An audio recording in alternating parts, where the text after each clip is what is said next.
Jean-Luc Mélenchon est notre invité ce matin. Bonjour. Bonjour. Que se passe-t-il? J'entends un peu de bruit, mais c'est pas grave. Jean-Luc Mélenchon. Alors, Nicolas Sarkozy sur écoute. Regardez mes yeux. Oui, bon, c'est vrai qu'il fait beau. Oui, mais les pollens sont de retour. Ça, c'est une actualité. Vous voulez qu'on parle du pollen? Non, je vous en prie. 22 minutes. Je vous en prie. Ben oui, parce que nous qui vivons en ville, entre les pics de pollution et le retour du pollen, j'aime vous dire qu'en ce moment, on va commencer à... On va parler d'écologie, tiens, parce que vous dites attention, vous voulez lancer un appel, alerte. On en parlera. Gardons ça. Mon tour. Et dites-moi, Nicolas Sarkozy, placé sur écoute, son avocat placé sur écoute, est-ce que la justice est instrumentalisée contre Nicolas Sarkozy par le pouvoir en place ou pas? Moi, je ne sais pas le dire, je n'en sais rien, mais a priori, on fait tous, je pense que tous les responsables, on doit avoir la même attitude, qui est de dire, on fait confiance aux juges, ils font leur travail, on n'a pas à leur peser sur les épaules en donnant des consignes, en faisant des appréciations. Bon, je suppose qu'il y a des avocats, ils sont plus... Mais quand les avocats disent atteinte grave et répétée au secret professionnel... Ah ben ça fait un moment que ça dure. Dans ce pays, le secret de l'instruction, c'est un vieux souvenir, une aimable marotte. Mais maintenant, alors ça sort dans des conditions affreuses, parce que tous ceux qui en sont victimes ne peuvent pas se défendre, puisqu'ils ne savent pas précisément de quoi ils sont accusés.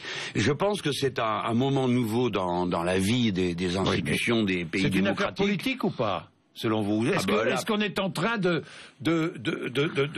tout faire pour empêcher le retour de Nicolas Sarkozy? Je vous pose clairement la question. C'est à moi qui devrais vous poser clairement la question, qui est on. Je ne sais pas qui. Je vais vous dire une bonne chose. Je ne sais rien de tout ça. Je vois pas qui à gauche a intérêt à empêcher Nicolas Sarkozy de revenir. Personne. Donc s'il y a un problème avec Nicolas Sarkozy, il est forcément à droite. Et c'est vrai que dans le passé, on a souvent vu la droite régler ses comptes à coups de dénonciation, à coups de boules puantes. Mais quand les juges écoutent les avocats, est-ce que ce n'est pas dangereux pour la démocratie, franchement? Sans doute, les avocats vont le dire, leurs associations vont le dire. C'est ce qu'ils disent.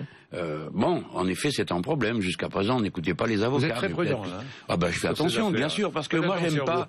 J'ai trop vu d'affaires où on se faisait manipuler par des annonces spectaculaires, des débats. Quand il s'agit de la justice, il faut faire attention. Si on commence à fausser tous les instruments de vie collective, en les soupçonnant tous d'être pourris, on crée une situation à laquelle je m'attends, parce que c'est ça la pente générale des événements dans notre pays. Mais moi, j'ai pas l'intention de contribuer à ça. Je l'observerai et j'en tirerai parti. Et l'affaire Buisson, vous avez vu ça aussi? C'est étrange, hein? Qu'est-ce que vous en pensez? C'est étrange, quoi. Moi, je sais pas, ils se réunissent, il y en a un qui enregistre tous les autres. Il y a un truc à droite avec les enregistrements. Il y avait la femme Bettencourt, déjà, qui se faisait espionner par son loufia. Et monsieur Sarkozy, pareil. Tout ça est un peu étonnant. Mais en même temps, on voit bien le fond de l'affaire. La superstructure politique de notre pays est entrée en décomposition. C'est-à-dire que du côté de la gauche gouvernementale, ce ne sont pas naturellement des problèmes de ce type, mais le déboussolage et l'explosion idéologique est totale, et du côté de la droite, c'est l'éparpillement. Alors, cette fois-ci, pour de bon, d'habitude, je n'aime pas qu'on utilise ce procédé, parce que je le trouve un peu facile, mais je crois que la crise de la droite est un aliment extraordinaire pour l'extrême droite, ça oui. Ça c'est ce que nous allons voir. Nous allons voir Madame Le Pen prendre la tête de la droite. C'est pas vous qui avez parlé de boules puantes, non? Vous avez parlé de ça, non? À l'instant. Oui, à l'instant, oui. Pourquoi vous, boules puantes qui viennent? Elles viennent d'où? On ne sait pas d'où elles viennent. Je ne sais pas plus que vous, moi. Mais vous mettez... Je vous dis juste une indication pour essayer de trouver. Je vous dis, c'est pas l'intérêt de la gauche. Je vois pas très bien ce qui pourrait nous motiver à empêcher M. Sarkozy de revenir. Pas de la gauche, quoi. Écoutez, vous voyez bien, la campagne elle est faite s'il revient. Tous pourris, vous l'entendez? Tous pourris. Ils sont tous pourris. Vous l'entendez, ça? Oui, beaucoup. Et alors? Qu'est-ce que vous dites? À quoi? À ceux qui vous disent ça. Et vous êtes tous pourris? Vous êtes tous les mêmes? J'explique que c'est pas juste, parce que ça nécessite quand même un examen plus approfondi. Mais comment voulez-vous que les gens ne pensent pas ça, monsieur? Comment voulez-vous qu'ils ne le pensent pas? Ils ont voté aux élections présidentielles, ils ont finalement choisi entre deux hommes et deux lignes politiques, et à la sortie, se retrouvent avec la même chose qu'avant, en pire. notamment pour les retraites, c'est pire. Ils ont voté pour du mieux social, c'est pire. Ils ont voté contre le chômage, c'est encore pire. Donc vous comprenez que les gens ils finissent par se dire mais qu'est-ce que c'est que cette histoire? Et puis Monsieur Bourdin, je vais vous dire, les gens ont surtout l'impression qu'on ne comprend rien à ce qu'ils vivent. Parce que en ce moment, vous êtes au royaume des coupures d'eau, vous savez ce que c'est que d'avoir l'eau coupée? 120 000 par an. Des coupures d'électricité, 300 000 par an. Et ainsi de suite. Et il n'y a pas de crèche, et il n'y a pas de ceci, et il n'y a pas de prof pour remplacer celui qui est parti. N'exagérons pas quand même. Alors, voilà. Ça fonctionne, non? Eh ben, c'est ça. Donc, vous répondez aux gens qui vous disent tous pourris, ça fonctionne, tout va très bien, vous vous trompez. Non, je dis pas tout va très bien. Si, c'est ce que vous venez de dire. Non, je dis ça fonctionne. Mais dès que je vous explique ce qui ne va pas, vous répondez, non, vous exagérez. Donc, tout va très bien, c'est bien ce que je disais. Mais si, Monsieur Bourdin. Dans l'excès, Jean-Luc Mélenchon. On va parler du pacte de responsabilité. Non, laissez-moi finir. Vous tombez dans l'excès quand vous dites que tout va mal. Vous tombez dans l'excès. Je vous parle de ceux dont vous me parlez, vous, qui disent tous pourris. Tout le monde ne dit pas tous pourris. Et beaucoup le disent. Peut-être bien. Donc pourquoi le disent-ils? On accepte de regarder en face, ou bien seulement on vient leur faire la morale? Alors dire non, vous n'avez pas le droit, c'est pas bien, vous êtes des non. Donc on essaye de comprendre pourquoi ils disent ça. Et permettez-moi de vous dire qu'ils ont des bonnes raisons de dire ça. Alors on va entrer dans le détail. Remaniement, on va effacer cette question vite fait. Manuel Valls, le préféré des Français pour remplacer Jean-Marc Ayrault, ça serait utile, un changement de Premier ministre? Mais écoutez-moi, Monsieur Bourdin, il y a une confusion des genres. Je ne suis pas journaliste ni commentateur, je suis acteur. Qu'est-ce que vous voulez que ça me fasse? Moi, vous en moquez complètement. Je ne m'en moque pas, je suis comme vous, je m'y intéresse, mais ça n'est pas à moi de commenter. Moi, j'ai une proposition à faire. Le Front de gauche est prêt à gouverner ce pays avec une majorité qui est aujourd'hui assise sur les bancs de l'Assemblée nationale et qui, au lieu de défendre une politique économique de droite, qui est celle de François Hollande, pourrait défendre une politique économique de gauche, qui est celle que pourrait, par exemple, constituer le Front de gauche, les écologistes et les socialistes de gauche. Vous pourriez vous allier aux écologistes, là, aujourd'hui? Mais bien sûr que oui. Que de même qu'on pourrait parfaitement s'allier aux socialistes. C'est l'objectif que vous avez, parce que je vous vois vous rapprocher des écologistes. Alors, un peu partout. D'abord, il faut dire que notre parti s'est constitué, ça ne s'est pas vu parce que moi-même je ne viens pas de cette famille, mais c'est constitué sur des bases écologistes. Nous sommes aujourd'hui les gens du manifeste pour l'écosocialisme. Oui, c'est vrai, il y a une grande convergence, et en particulier sur les thèmes essentiels du renouvellement, de la transition énergétique, du renouvellement du modèle de consommation et de production. Oui, ça c'est vrai. Et puis après, il y a plus de 80 listes dans lesquelles nous sommes ensemble, les écologistes et le parti de gauche. Et je veux le préciser, dans beaucoup de cas, c'est-à-dire à peu près 45, avec les communistes. Donc on voit bien que l'objectif que j'avais, qui était de dessiner une majorité de gauche alternative, eh bien il y a un certain nombre de villes où il se présente. Et j'ajoute que ce pourrait être une stratégie victorieuse, par exemple, à Grenoble, où, comme vous le savez, la liste qui est conduite par un membre d'Europe Écologie Les Verts, mais qui a pour numéro 2 une conseillère régionale, Elisa Martin, du PG, est à touche-touche avec les socialistes. Oui, mais Jean-Luc Mélenchon, vous êtes donc proche des écologistes, vous qui avez défendu le nucléaire, quand même un temps dans votre vie, franchement... Alors, je ne sais pas pourquoi vous faites cette remarque. Vous n'avez jamais défendu le nucléaire? Oui, bien sûr, mais vous savez, j'ai également cru au Père Noël. Attendez, Monsieur Bourdin, je voudrais vous dire quelque chose. Jusqu'à l'âge de 5 ans, j'ai cru au Père Noël. Non, mais d'accord, mais enfin, ça n'a rien à voir. Sur le nucléaire, ça n'a rien à voir, c'est presque aussi bête. Vous êtes en train de... Mais parce que C'est vrai ou pas? C'est vrai ou pas? Mais monsieur... Oui, bien sûr, c'est vrai. Oui, Monsieur Bourdin, c'est vrai. Alors, non. Fermeture de Fessenheim ou pas? Attendez, mais Monsieur Bourdin, une seconde, quoi. Alors, allez-y. C'est une interview ou une convocation au commissariat, là? Allez-y. Bon, alors écoutez-moi. J'ai, comme beaucoup de gens dans ce pays, cru que c'était la solution, le nucléaire. Et j'admire et je salue ceux qui ont réussi à mettre en moins de 10 ans en place cette filière, parce que nous pensions tous que c'était le bien.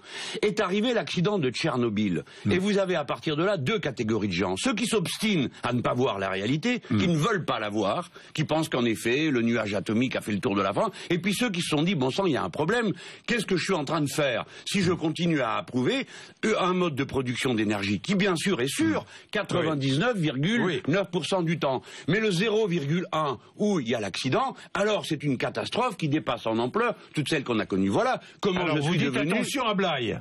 Alors oui, notamment la centrale de Blaye. C'est l'alerte que vous vouliez oui, je voudrais faire remarquer à tout le monde. Je voudrais faire dire, regardez bien, attention à ce qui se passe avec la centrale de Blaye. Je ne veux pas affoler. Nous avons eu Fukushima, c'est une centrale nucléaire dont on va célébrer fort tristement le 3e anniversaire de l'explosion. Bien, pas de l'explosion. Qu'est-ce que je viens de dire? Je croise les doigts. Tremblement de terre, voilà, du tsunami. raz-de-marée, tsunami. Voilà, Monsieur Bourdin, vous touchez juste, c'est la conjonction entre un phénomène naturel, le tsunami, et une implantation nucléaire mal pensée qui a provoqué l'accident. Or, la centrale de Blaye se trouve être dans un endroit qui est exposé, qui est directement à côté de Bordeaux. Vous savez qu'en France, on a cette spécialité. On a Nogent au-dessus de Paris et Blaye au-dessus de Bordeaux. Eh bien, lorsque se conjugue un mauvais placement, parce qu'elle est quand même près du littoral. Mais à l'époque, les gens qui l'ont installée ne savaient pas que le littoral se ferait grignoter par les tempêtes du fait des autres constructions. Si bien que quand vous additionnez à un moment où il y a des grands creux, parce que c'est forte marée, tempête, etc. Et on a connu des creux jusqu'à 7 mètres là-bas, et que vous additionnez un vent très violent, on a connu jusqu'à 140 km/h, lorsque les deux se conjuguent, le danger est extrême, que l'eau passe par-dessus la digue, et que la centrale soit immédiatement... Alors on a rehaussé la digue, et il y a une grande discussion pour savoir si c'est suffisant, s'il faut faire autrement. Ce que je veux dire, ce n'est pas pour affoler. Il faut la fermer alors? C'est pour dire, nous devons réfléchir. Mais il faut fermer toutes les centrales nucléaires du pays. Il faut les fermer. Ce matin, vous dites, il faut fermer toutes les centrales nucléaires du pays. Bien sûr, mais comme vous... Fessenheim, la première. Écoutez-moi. Et ensuite les autres. Blaye et les autres. Voilà. Pourquoi faut-il le faire et comment faut-il le faire? Il faut passer à un autre mode de production d'énergie, en parvenir à la bougie. Et on ne fermera pas les centrales en 48 heures. Non. Il nous faudra 20 ans pour y arriver. Celle qu'on a commencé à démonter, on n'a toujours pas fini parce qu'on ne sait pas le faire. Il va donc peut-être falloir la confiner. Donc, nous devons aborder positivement cette question, pas avec la peur pour les uns de retourner à la bougie et les autres que tout va sauter tous les 5 minutes. Mais nous devons changer de mode de production. Parce que de l'énergie. Pourquoi, Monsieur Bourdin? Parce que ne rien faire, comme est en train de le faire François Hollande, c'est décider. Les 80% des centrales nucléaires auront 40 ans d'existence en 2017 à la fin de son mandat. Donc si on ne fait rien maintenant, on ne décide rien, ça veut dire qu'on va être obligé de prolonger leur existence et donc de commencer à entrer dans une zone qui va être plus préoccupante qu'aujourd'hui. Il y a quand même un grand nombre de réacteurs en France. Je ne veux pas affoler, mais je veux sensibiliser, dire les ingénieurs français, les techniciens, femmes et hommes, sont capables de nous mettre en place un tout autre modèle de production d'énergie. Ce n'est pas difficile. Jean-Luc Mélenchon, la géothermie, les mouvements des marées devraient vous rejoindre et quitter le gouvernement, si je vous entends bien. Hein. Moi, je ne leur demande pas de me rejoindre. Je vais même vous dire mieux, Monsieur Bourdin, qu'ils prennent la tête de l'opposition de gauche et nous les aiderons. Qu'ils prennent la tête. Parce que, voyez-vous, Monsieur Bourdin, vous m'avez posé une question au départ. Vous me dites, vous espérez que... Non, Monsieur Bourdin, je suis sûr. Je suis certain que les écologistes vont sortir du gouvernement. Ce qu'on ne sait pas, c'est quand. Mais quand ils seront en dehors du gouvernement, alors ce ne seront plus les mêmes qu'avant. Ils voudront conquérir une majorité politique dans le pays. Et à ce moment-là, ils n'auront qu'un seul allié possible, le Front de gauche. Voilà comment la grande conjonction de l'opposition de gauche va se construire dans notre pays. Et donc, vous aurez bientôt, un jour ou l'autre, une autre possibilité que de voter pour ces pitoyables socialistes et leur politique économique de droite. Et leur pacte de responsabilité, avec cet accord trouvé entre le MEDEF d'un côté et 3 syndicats de l'autre. Vous croyez à la création d'emplois, branche par branche? Est-ce que vous croyez aux 50 milliards d'euros d'économies que l'État doit faire en 3 ans? Je préfère en sourire, mais je vais rester sur quelque chose de simple. C'est un marché de dupes. D'un côté, on donne de l'argent, de l'autre, on donne des paroles. L'État va donner de l'argent, le nôtre, je vous signale, c'est de l'argent des impôts, c'est des coupes dans la dépense publique, et de l'autre côté, des gens disent, Monsieur Gattaz, lui au moins, est clair, c'est Monsieur Hollande qui essaye d'enfumer l'affaire. Gattaz a dit, écoutez-moi bien, c'est une horreur, j'en revenais pas en le lisant. Il dit, mais moi je voulais pas qu'on me contrôle, et puis les contreparties, et qu'on me demande sans arrêt ce que nous allons faire de l'argent et des marges qui ont été dégagées, n'est-ce pas? Donc on va lui donner au total 30 milliards, mais ce qui l'ennuie, c'est qu'on lui demande ce qu'il compte en faire. Et écoutez bien ça, c'est là qu'est l'horreur. Il a dit, les entreprises sont libres d'en faire ce qu'elles veulent, c'est-à-dire investir, ce qu'ils ne font pas, je parle des très grandes entreprises, ou même distribuer des dividendes. Voilà ce qu'il a dit. Autrement dit, l'argent des impôts qui vont être donnés à ces grands patrons du CAC 40 peut être utilisé pour qu'ils se le distribuent entre eux aux actionnaires. Mais on n'a jamais vu une chose pareille dans ce pays. Même la droite, dans le passé, n'osait pas le faire. Et cette chose incroyable aura lieu sous un gouvernement dirigé par Monsieur François Hollande, Harlem Désir et tous les autres solfériniens. C'est une chose incroyable. Alors maintenant, laissez-moi vous dire que si par hasard ils arrivaient à créer les emplois dont ils parlent, ne me frappez pas. Je ne vous frappe pas, je vous touche. Vous êtes du Midi, vous. Oui, je suis vous du êtes Midi, de Montpellier. Oui, Eh bien, quand on se parle, on se touche. Oui, c'est vrai. Bon, alors. J'en viens à l'affaire. Oui, très je vais vous vite. parler de Bouygues. Et après, tout le monde dit que je parle trop vite. Bien, mais regardez bien. Oui. Le Haut Conseil de la Sécu, excusez-moi, le nom m'échappe à cet instant, dit que cette mesure donnera 130 000 à 300 000 emplois. C'est déjà pas ce qu'a dit Monsieur Gattaz. Mais je prends le chiffre de ce monsieur parce que Gattaz, lui, se moque de nous. Il dit qu'il va créer 1 million d'emplois en 5 ans. D'abord, c'est pas lui qui va les créer, et deuxièmement, c'est le mouvement mécanique de l'économie française. Mais si vous supposez que ce Haut Conseil, qui travaille sérieusement, parce qu'il faut les comptes pour ce qui va rentrer dans la caisse de la sécurité sociale, ait raison, ça nous fait l'emploi à plus de 30 000 euros par an. Vous savez qu'un smicard, ça coûte 20 000 euros. Donc, si l'État avait recruté ces 300 000 personnes en catégorie C, parce que c'est ceux qui sont les plus mal payés dans ce pays, eh bien, on aurait les 300 000 emplois et on aurait du service public de plus. Là, on n'aura pas les 300 000 emplois et on aura du service public de moins parce que l'État va supprimer de l'argent. Et les mêmes vous disent, le même office vous dit, oui, mais tous les emplois qui vont être supprimés ou non renouvelés, eh bien, ceux-là, ils manqueront au développement de l'activité et à la croissance. Par conséquent, c'est une erreur économique totale et sur le plan politique, un contresens gigantesque de donner raison à M. Gattaz. Bouygues qui veut racheter SFR. Mais si, il faut. Bouygues qui veut racheter SFR et Montebourg qui soutient le groupe Bouygues. Bouygues qui dit, et Montebourg qui dit, 3 opérateurs, c'est mieux. C'est mieux, ça va profiter aux consommateurs et puis ça va permettre de ne pas supprimer d'emplois. Pourquoi ? Parce que ça va donner plus de force à ces 3 opérateurs qui vont pouvoir investir dans la recherche et donc créer de l'emploi. Mais vous souriez à ce que je dis. Ah oui, moi je vous résume ce que dit Arnaud Montebourg. Oui, parfait. Ouais. Alors ? Que répondez-vous? D'abord, je n'ai pas à répondre, il doit avoir ses bonnes raisons, mais je voudrais juste lui faire remarquer malicieusement que si 3 opérateurs c'est mieux que 4, peut-être que 2 c'est mieux que 3 et que 1 c'est mieux que 4. Par conséquent, on en reviendrait au monopole de départ. Je veux faire remarquer comment tous ces gens font la démonstration que la concurrence libre et non faussée, ce n'est pas la solution pour le développement économique. Voilà, monsieur, ce qu'il démontre. Alors après, que l'un rachète l'autre dans l'univers des gros, des moyens et des petits, c'est la jungle. Ça a été organisé pour ça. Et on pense qu'à la fin, ça sera un bienfait pour tout le monde. Résultat, il y a plus d'antennes sur tous les toits. Résultat, tous ces gens coûtent plus cher que le service public, puisqu'il faut intégrer dedans les frais de publicité et d'installation de réseaux parallèles. Voilà le résultat magnifique de la glorieuse économie de marché, de la liberté, de la concurrence. Ça ne sert à rien tout ça. Orange ferait bien un petit peu de se bouger et d'avancer davantage sur le terrain de compétences qui était le sien, et je n'ai pas le temps de m'étendre ce matin, mais notamment dans tous les domaines qui permettent l'articulation entre la communication téléphonique, l'Internet et la télévision. C'est là que l'ancien groupe public devrait faire ses preuves, et notamment dans la smart télévision avant qu'on soit dépassé par tout le monde. Bien, Jean-Luc Mélenchon, l'Ukraine, la Crimée, est-ce que le référendum organisé dimanche prochain en Crimée vous paraît illégal ?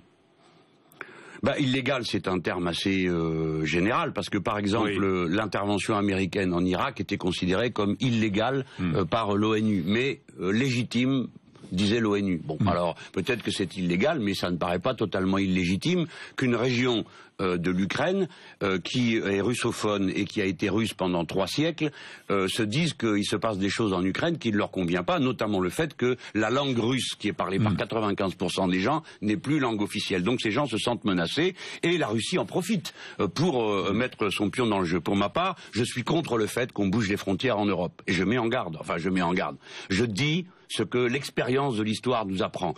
Ceux qui ont commencé à jouer au démembrement de la Yougoslavie, à la création de l'État fantoche du Kosovo, qui s'amusent un petit peu à remuer les doigts comme ça dans tous les conflits, commettent une erreur gigantesque. Et naturellement, que voit-on là? Vous avez toutes sortes d'aventuriers qui utilisent le mécontentement populaire. Les gens ont raison en Ukraine d'être en révolution. Et je vous annonce quelque chose, la révolution ukrainienne ne fait que commencer.